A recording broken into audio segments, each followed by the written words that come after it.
Assalamualaikum warahmatullahi wabarakatuh. Perkenalkan, nama saya Muhammad Fajar, NPM 2021020254. Saya dari Prodi Hukum Tata Negara kelas A. Di sini saya akan mempresentasikan PPT yang berjudul Bangunan Hukum Islam di Indonesia dari mata kuliah Filsafat Hukum Islam. Yang pertama, Defend Law dan Man Made Law sebagai teori hukum.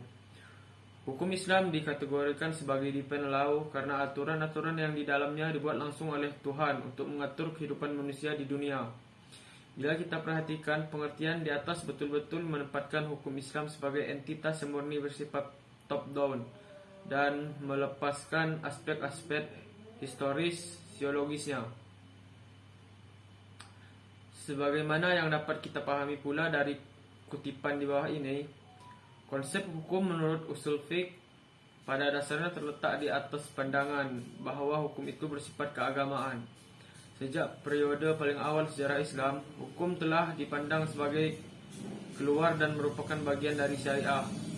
Adapun syariah, sebagaimana telah dijelaskan, adalah pola tingkah laku manusia yang diatur oleh Allah Subhanahu wa taala.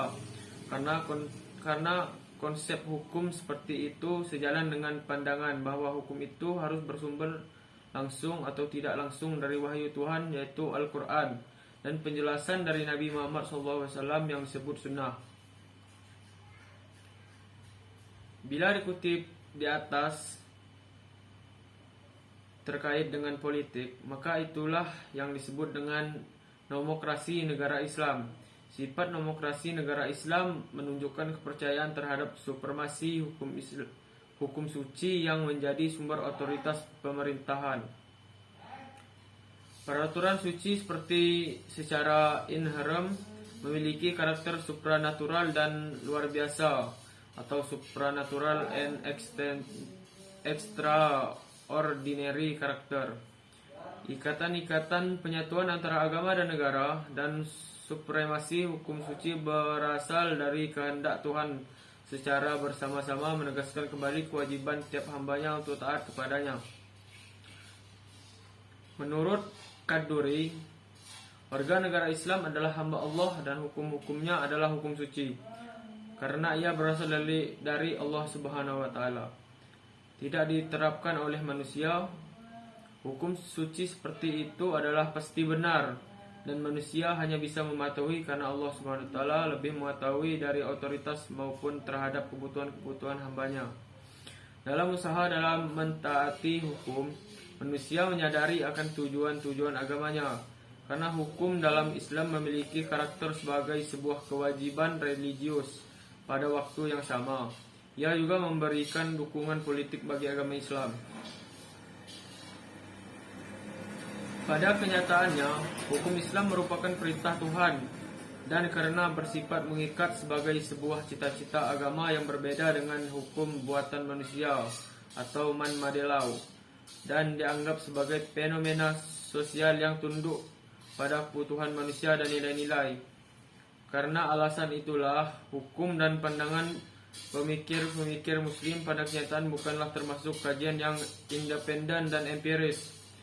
Sebagai implikasi dari kedua faktor tersebut, yakni sifat sucinya dan ikatan yang kuat dengan tradisi-tradisi lama, hukum Islam berkembang menjadi sebuah hukum yang statis yang bisa dianggap menjadi penghalang bagi terjadinya perubahan. Yang kedua, perkembangan hukum Islam di Indonesia.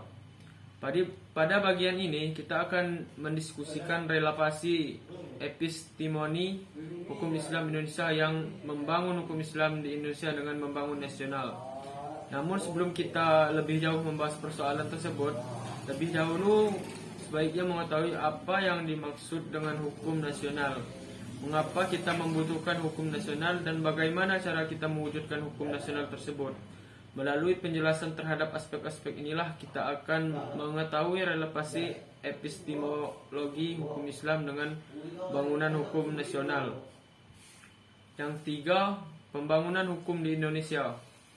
Dalam rangka membangun sistem hukum nasional, pemerintahan menerapkan kebijaksanaan untuk memanfaatkan tiga sistem yang eksis. atau living law di Indonesia, yaitu sistem hukum adat, Islam, dan Barat atau Belanda sebagai bahan bakunya. Ketiga, sistem hukum yang sangat berkontribusi dalam pembangunan hukum nasional. Tatanan hukum di Indonesia harus mengandung ciri. Yang satu, berwawasan kebangsaan dan berwawasan Nusantara. Yang kedua, mampu mengakomodasi kesadaran hukum kelompok etnis, kedaerahan, dan keyakinan agama. Yang ketiga, sejauh mungkin berbentuk tertulis dan terunifikasi.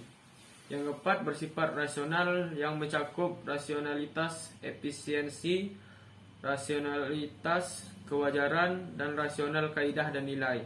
Yang kelima, responsif terhadap perkembangan aspirasi dan ekspektasi masyarakat. Yang keempat, perkembangan hukum di Indonesia, sarana dan prasarana. Berdasarkan penjelasan di atas, tampak sekali dalam hal penetapan kebijakan hukum di Indonesia, pemerintah telah menjadikan hukum Islam sebagai bagian dari hukum nasional. Kondisi seperti ini tidak semata-mata menjadi di Indonesia, tetapi terjadi pula di negara-negara berpenduduk Muslim, baik yang memiliki konstitusi Islam maupun yang tidak memilikinya. Sebagai sebuah sistem hukum atau pembagian dari sebuah sistem hukum, ia mempunyai teks tertulis dalam bidang-bidang yang mencakupnya, memiliki lembaga peradilan sesuai tingkatan-tingkatan yang diperlukan, dan mempunyai alat penegak hukum untuk menjalankannya. Baik, hanya itu saja yang bisa saya sampaikan dari PPT ini. Bila banyak salah kata, saya mohon maaf. Wassalamualaikum warahmatullahi wabarakatuh.